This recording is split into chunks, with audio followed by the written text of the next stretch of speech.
When morning finally came, Boyd and Sarah cautiously stepped outside the tent. They were greeted by an eerie sight. The surrounding trees were covered in thick spider webs, glistening ominously in the pale light. The bizarre scene left them both stunned and uneasy, adding to their growing fear of what lay ahead. Determined to continue their journey, Boyd and Sarah pressed on, navigating the dense forest in search of answers. In the distance, they heard a faint, chilling cry for help. Boyd pushed through countless obstacles, following the voice until they found a woman wrapped in thick spiderwebs. Shockingly, it was Boyd's wife.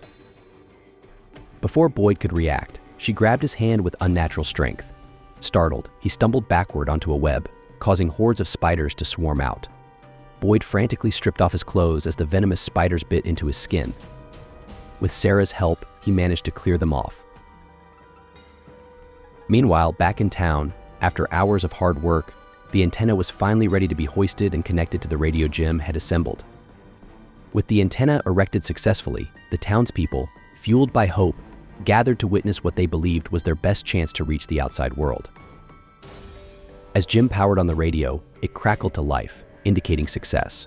But their celebration was short-lived as dark clouds loomed and a powerful storm began rolling in, threatening to destroy their efforts. Soon, heavy rain began to pour. Boyd and Sarah, who were in the woods, were the first to experience it. They climbed to the top of a hill and spotted a lighthouse standing in the distance.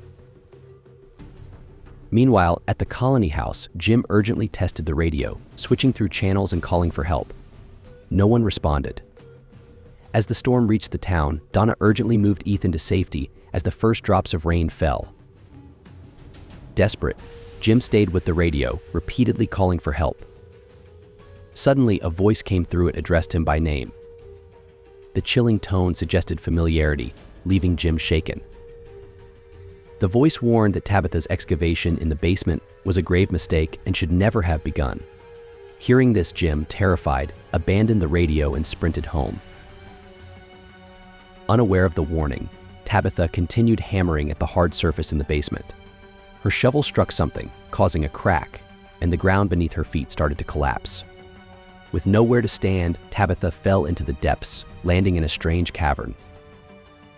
Rising to her feet, she followed the electrical wire, only to discover it wasn't connected to anything. It simply hung, suspended in midair. A beam of light shone from behind her. It was Victor. The boy in white had instructed Victor to wait there for Tabitha.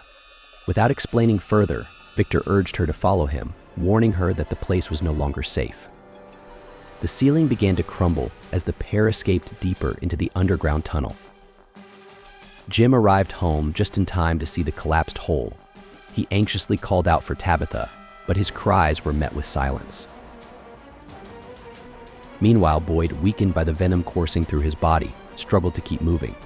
Following the boy in white's guidance, Sarah found a hollow tree and helped Boyd crawl inside for safety.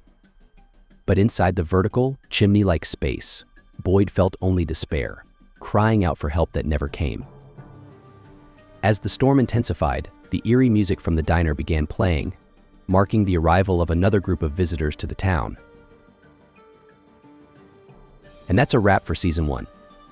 What do you hope to see in Season 2? Let me know in the comments. And don't forget to like and subscribe for more horrifying content like this.